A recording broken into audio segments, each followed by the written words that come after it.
So in today's video, you'll learn how to repurpose your written content into audio content, providing another way for your audience to consume your content, crucial in today's exploding audio content environment. Let's take it to the next level.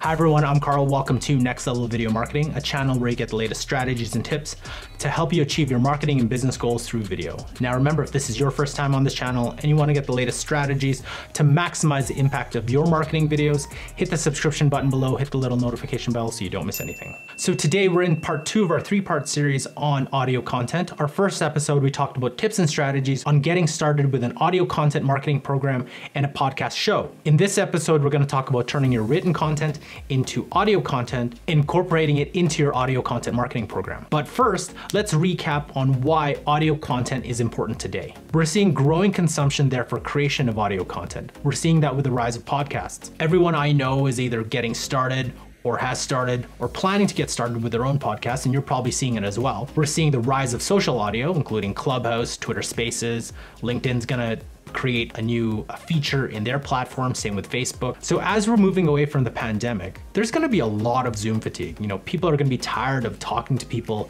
by video online, so they'll wanna connect together. There's gonna be a lot more people commuting back to work. And remember, audio content is the one medium you can consume while doing something else, whether that's going to the gym, walking your dog, commuting to work. There's a lot more opportunities to consume audio content than written or video. And creating audio content is a lot easier than creating video or written content, in my opinion. With video, there's gear considerations, there's fear of the camera, and there's higher post-production process. With written content, you're either hiring a writer or you're writing it yourself, and that requires research and time. With audio, all you need is a mic, a hosting platform, and you're ready to go. Now, with the rise of audio content, that opens up a lot of opportunities for your previously written content, like your case studies, your ebooks, your guides. It's an opportunity to reach an audience that prefers to listen, that might not have read any of your content before. So the first step is figuring out which content you want to repurpose to audio. It could be your most popular or most engaged written piece, because if it's popular as a written piece, it could be just as popular as audio.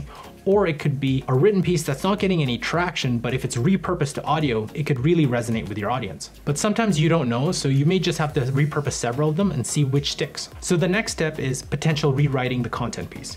Now, some pieces you could probably read as is, but there may be opportunity to update, add some new stats, add some new sections, and think about how your audience listens.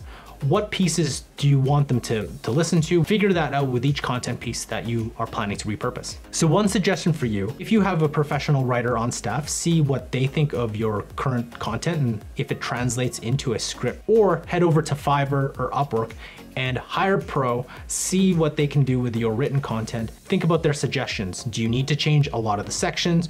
Do you need to rejig the entire piece? Or can it be read as is? After you finish your rewrite or you got your first draft from a writer, head over to Edge Studio. I'll leave a link in the description so you can determine script timing and length. So this site determines how long your script's gonna take to be read. And you can adjust the slider to determine how fast your script can be read based on words per minute. So either you can get someone who can read it faster or slower. By knowing how long it takes someone to read your script, you'll then know how long it takes someone to consume it. For a case study or a white paper, could take anywhere between 5, 10, maybe 20 minutes. Or if it's a full-fledged report, which we've done, it could take anywhere between an hour, 32 hours, something similar to a mini audiobook. So after you've gotten a final script and you know how long it's gonna take, the next step is who's gonna create this content? Are you gonna do it yourself or are you gonna hire a professional?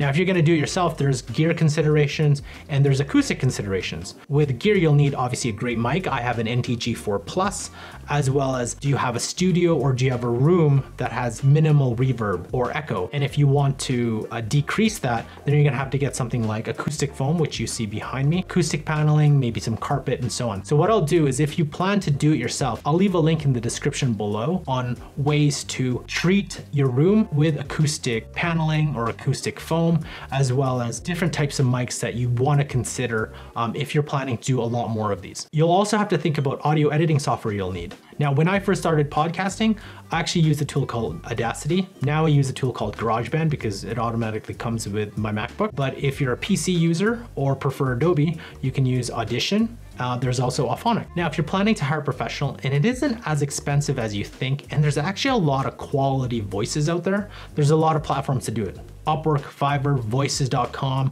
VoiceBunny. You just have to Google. There's so many available. So a couple of tips if you plan to go this route.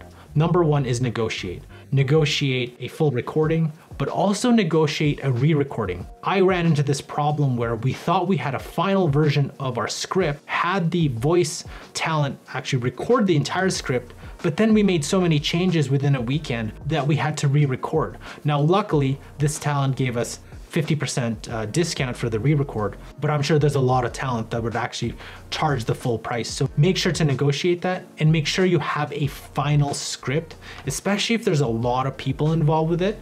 Make sure that it's completely final before you send it for recording. And one more tip, before you finalize your voice talent, and you'll probably fall in love with one or two because of how their examples are sounding, make sure to send a paragraph or 2 to 3 sentences from your script, because how you want your script to be read may not match how they actually read their examples. It could be slower, faster, higher tone, higher pitch, whatever that may be, or it may not match the type of content or the type of audience that you want your content delivered to versus the type of content that they're used to delivering. And one more tip for your voice talent, make sure to have them provide you a full recorded script and one that's broken into different sections, because you may want to embed those sections onto your website, and it's harder to embed one full section versus, let's say, you have one web page for a certain section, then you have an audio accompaniment for that section, or maybe 5 pages with 5 different sections, then you can have 5 different audio pieces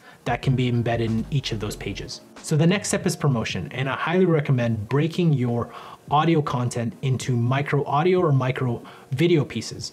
Now, this is why I recommended that your voice talent record some of your audio into different sections, because you can turn those into micro audio or micro videos. I use a tool called Veed that turns audio content into video content by adding a sound wave, adding some pictures or different creatives on it, and then running those as paid social ads. Or you can take your audio clips, add a call to action at the end, or have your voice talent record some calls to actions, put it together, and then use those in Spotify ads or different radio ads. So now you know how to recreate written content into audio.